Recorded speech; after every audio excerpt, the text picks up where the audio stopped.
Sa headlines kan mga barata, mga burak ngunya na undas na hali sa barangay Pakul Syudad kang Naga, bastante. DOH suportado ang full face-to-face class sa Nobyembre, alagad health protocol kaipuhan na iobserbar. Kantidad sa 1 milyon na illegal na droga na kumpiskar kang PNP pili sa anti-drug buy bust operation. Mga sospek sa pansasalisi sa merkado publiko kan pili Camarines Sur nakuha na nin CCTV footage. Diyos marhay na hapon, ako si Mark Mendoza, ang sa indong tagapaghatod Bareta. 8 personang imbuelto sa buot sa panghabon asin pangsasalisi sa Pili Public Market na kuana ning CCTV footage. Detalles aramon ta sa report ni Jerome Breeze. Nairehistro ang insidente nin panhabon sa Pili Public Market kanakaging simana na kung saan biktimaan sa rong paratinda sa nasabing lugar. Sigon kay Bernard Estadilla, ang market supervisor kan Pili Public Market, bakong basta-basta ang insidente nin huli ta sa rong organisadong grupo, ang mga sospek na day mababa sa 8, ang naglalay kan bagan biktima laog ang cellphone asin importanteng IDs. Ang culprits, garo organized na mga grupo ng tao. Dahil mo po pati sinda mamalisyahan, marisa, kasi mga mararayang suot ninda. Ang style ninda, ginugrupuhan ninda, iniiling ninda itong vulnerable na paratinda. Ginugrupuhan ninda, pigliliis ninda ang atensyon para makuha. May CCTV footage nga ni kaming nakuha dahil nag-complain sa Moya, inadalan mi suhiro ninda. And yun po yan, nahiling mi talaga pinapasa pa katong babae duman sa lalaki itong bag na nakuha. So ang giniwi po, public address kami digdiyo sa mga paratinda na mag-ingat po sa mga modus kaini. In fact, ito pong grupong ito pagkaaga, may ano naman sila, may nabiktima dyan na sa 101 sa mall. Nangapuda na sa nan-opisyal na maging maingat sa gamit ang mga paratinda sa market, maging ang mga parasaod sa lugar, tanganing dahil na mautropa ang insidente. Kada man po na-identify talaga sa tao. Kaya nag-ano po kami, nangangapudan kung si man nakakabisto. Kasi dawa pa medyo malabo ang footage pag bistado mo talagang tao. Maski pa naka-face mask, ma-identify po. Para sa GNN TV 48 Naga, Jerome Breeze, Newsbreak. Mientras tanto, preparado na ang Pili Public Market sa pagruso kan mga parasaod ngunya na paabuto na Town Fiesta. Susog kay Market Administrator Bernard Estadilla, dakula ang pagbabago ngunya na taon huli tamayong Tiangge. Matapos na maokupar kan mga paratyendang apektado kan nagpapadagos na pagkonsutwer kan bagong merkado publiko kan nasambitan ng banwaan. Kada ko lang pagbabago, araw po kaya na nagipit kita sa space, mayo kita ang araw ka ito ng mga Tiangge, mayo po kita kayan. Although igwa na nga yung mga nagsisignify, kasi ito pong ginagamit ang lugar para sa Tiangge. Pig-occupy po to para sa relocation kaning mga affected stall owners. Pero as a whole, balik new normal naman po kita, yaw na sa mga activitista without, syempre, without forgetting about the health aspect. Masunod man po ginara kita sa mga health protocols. Sa iba pang bareta, suportado ni Department of Health OIC Secretary Maria Rosario Vergere ang pagbubukas kan full face-to-face class kan Department of Education sa masunod na bulan. Alagad kay Puan subuot na pasiguraduhon ang health protocols arog kan pagsulot ng face mask, referral system asin tamang ventilation kan mga classrooms. Idinagdag pa ni Secretary Vergere na grabe na kaapekto sa mental health kan mga kaakian ang 2 taon na mayong face-to-face classes. And we fully support that. Alam mo natin during the pandemic, it has affected so much the mental health ng ating kabataan. And we would like to address that by opening the schools to daily.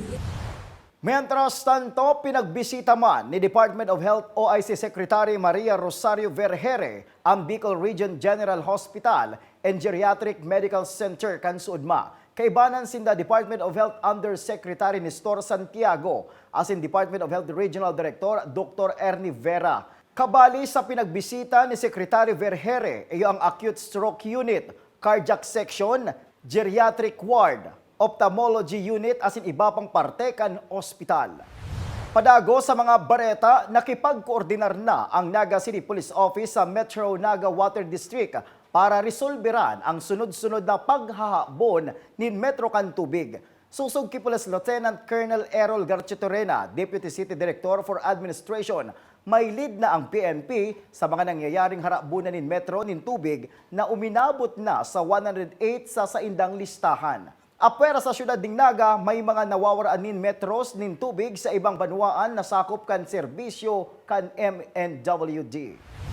Sa pagbabalik kan news break, mga burak na haling barangay Pakul syudad ding Naga parang ngunya na undas bastante. Yan asin iba pang mga bareta sa pagbuelta kang GNN TV 48 Naga News Break.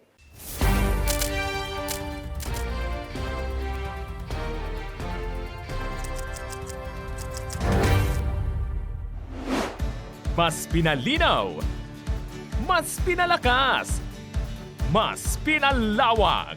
Ang GNN TV 48 Naga, digital na! Kung ang inyong TV sets ay digital ready na, pindutin ang scan o search channel button at makikita ang GNN TV Channel 48.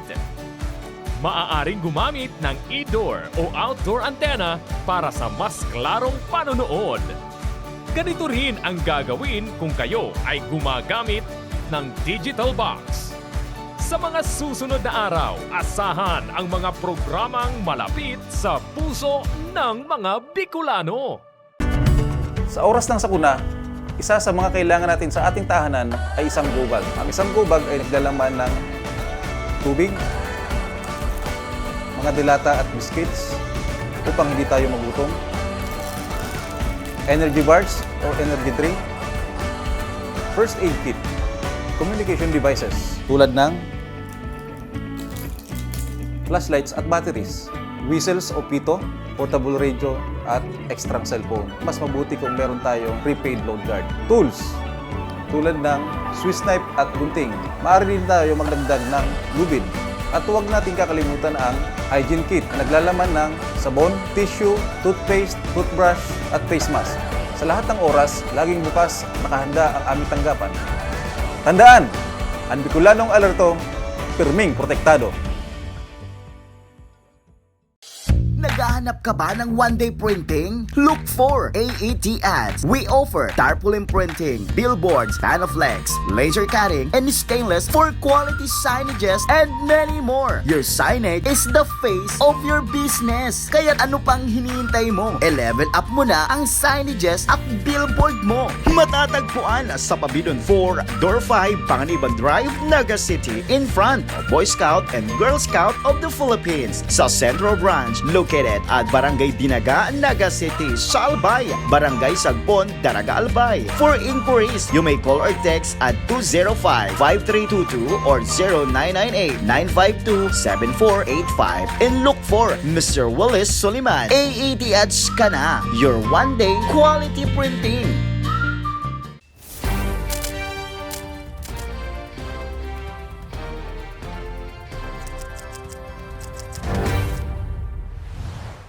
Padago sa mga bareta, tanom na burak sa Pakul Flower Farm, bastante ngunya na undas. Aramon ta ang kumpletong detalye sa report ni Jerome Breeze. Bastante ngunyan ang tanom ng mga burak sa Pakul Flower Farm sa Upper Barangay kan Syudad de Naga para sa paparanihon na undas. Sigon kay Ricardo Ador, para tanom nin burak sa lugar, dahil manaapektaran ang sendang mga pananom kan napag-uuran kan mga nakaaging aldaw. Imbes sa paborable ini sa sendang mga pananom na burak. Aday man sir, okay lang. Nagpapabor. Dahil dahil panggayo siya bloom. May mga ano pa. 29 hanggang 30 ang bulyuman. Ang 31 saka 1 si mga walk-in na. Sa ngunyan mayo pamanin paghira sa mga presyo kana burak asin pareho sa naman ng presyohan kana kaaging taon puon na 50 pesos hasta 250 pesos. Kadaklan sa mga binabakalan burak na Regatta White asin Wonder White pagabot kan undas. Wonder White, dasin po yan, 200 to 250. Ang Regatta White, dasin, 200 to 250 man. Ang Sunflower, tolo 100, ang Dracula, 50. Tapos ang Aster, per kilo, 200 to 250. Ano pa to? Regatta Pink, kilo, 200 to 250. Si gusto dati ng naundig sa Moya sa may beside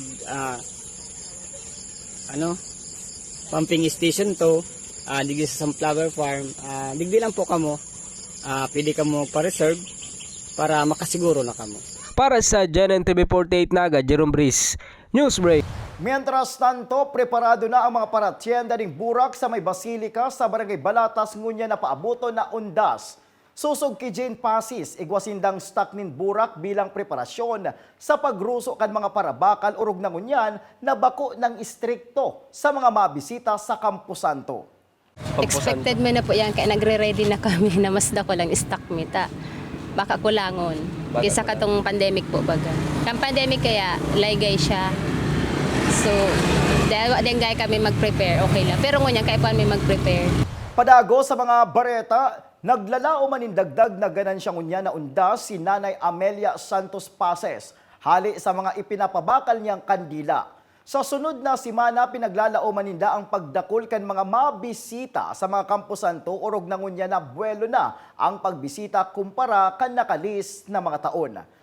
Naglalao man si Nanay Amelia na daina magpaparauran kada hapon para makadakol sinda nin parabakal. Ay sana marayre ang benta ngunyan. Free naman baga maglulo sa mga tao. Kahit ito talaga maliyahon.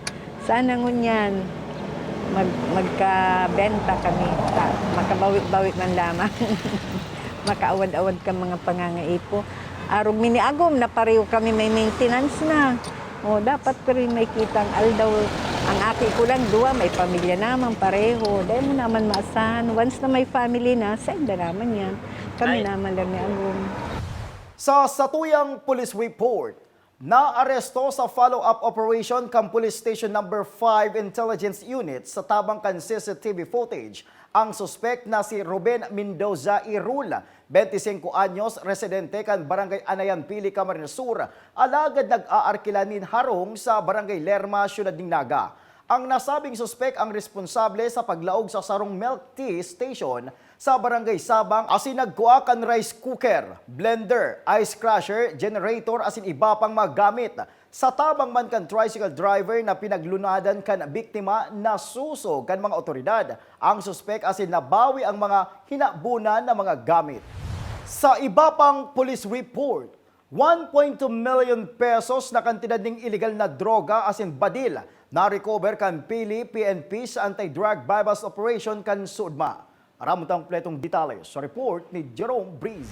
Abuton sa lagpas sa 1 million pesos na kantidad kan iligal na droga ang na-recover sa sarong Padre di Pamilya matapos ang nangyaring drug bypass operation sa Barangay La Purisima sa Banwaan Pili, Camarines Sur sa Pangenot kana Pili Municipal Police Station. Nabisto ang suspect na si Gregorio Ayen, 51 anyos, residente kana Zona 3 kana Barangay La Purisima, Pili.